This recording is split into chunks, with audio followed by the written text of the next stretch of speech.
बहिया में हमारा समाजा ले लो जिंदगी के असली मजा। देखो दिलवा से दिलवा लगा के ठुकरा के मोहब्बत ना जा। नो नो प्लीज अब बहिया में हमारा समाजा ले लो जिंदगी के असली मजा। देखो दिलवा से दिलवा लगा के ठुकरा के मोहब्बत ना जा।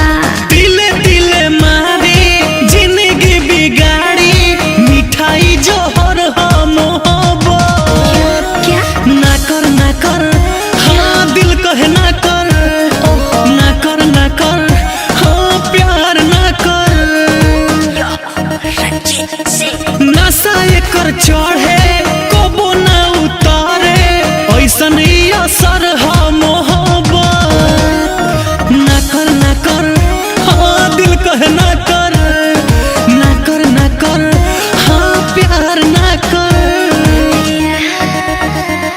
मुश्किल कर देता जीना है ये इश्क बड़ा कमीना है। जिसने भी प्यार किया अब तक सबका ये जीवन छीना है।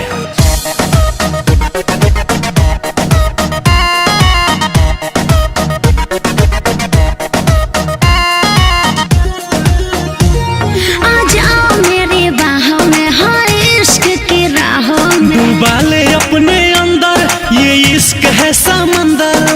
ऐसा क्या आ जाओ मेरी बाहों में हाँ इश्क की राहों में। डूबाले अपने अंदर ये इश्क है समंदर। रंजित बचन के तोड़ देलस मन के छोड़ लेना कसर है मोहब्बत। ना कर ना कर हाँ दिल कहे ना कर ना कर ना कर हाँ प्यार ना कर। एक बात कर लो ना।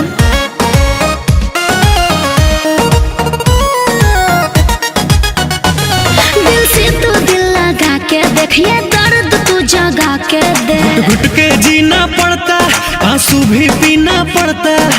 ऐसे क्यों बोलते हो। दिल से तू दिल लगा के देखिए दर्द तू जगा के दे। घुट के जीना पड़ता आंसू भी पीना पड़ता।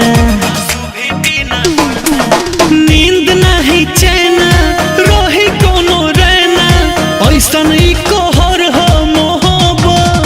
क्या क्या ना कर ना कर हाँ दिल कहे ना कर प्लीज ना कर ना कर हाँ प्यार ना कर। अरे एक बार कर लो।